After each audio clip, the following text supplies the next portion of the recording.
ஹஜ்ஜத்துல் வதாவின்போது துல்ஹஜ் 10ஆம் நாளான நஹருடைய நாளில் நபி ஸல்லல்லாஹு அலைஹி வஸல்லம் அவர்கள் எங்களுக்கு உரை நிகழ்த்தினார்கள். அப்போது இது எந்த மாதம் என்பதை நீங்கள் அறிவீர்களா எனக் கேட்டார்கள். நாங்கள் அல்லாஹ்வும் அவனுடைய தூதருமே நன்கறிவர் என்றோம். அவர்கள் அந்த மாதத்திற்கு வேறு பெயர் சூட்டுவார்களோ என்று நாங்கள் எண்ணுமளவிற்கு மௌனமாக இருந்துவிட்டு இது துல்ஹஜ் இல்லையா என்று கேட்டார்கள். நாங்கள் ஆம் என்றோம். பிறகு இது எந்த நகரம் எனக் கேட்டார்கள். அதற்கு நாங்கள் அல்லாஹ்வும் அவனுடைய தூதருமே நன்கறிவர் என்றோம்.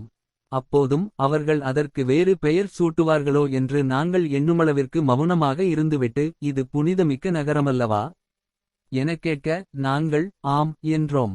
மேலும் இது எந்த நாள் என்று கேட்டார்கள். நாங்கள் அல்லாஹ்வும் அவனுடைய தூதருமே நன்கறிவர் என்றோம்.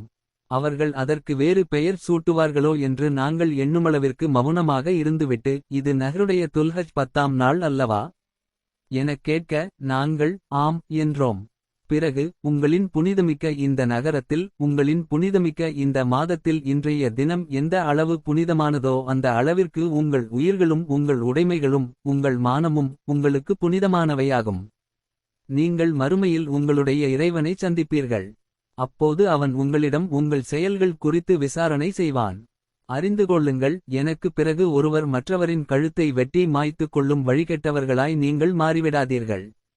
இதோ இங்கு வந்தவர்கள் வராதவர்களுக்கு நான் சொன்ன கட்டளைகளை அறிவித்துவிடுங்கள்.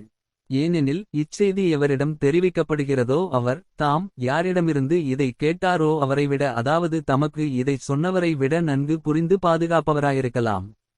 இதன் அறிவிப்பாளர்களில் ஒருவரான முஹம்மத் இப்னு சீரின் ரஹிமஹுல்லாஹ் இதை அறிவிக்கும்போது முஹம்மத் ஸல்லல்லாஹு அலைஹி வஸல்லம் அவர்கள் உண்மை கூறினார்கள் என்று கூறுவார்கள்.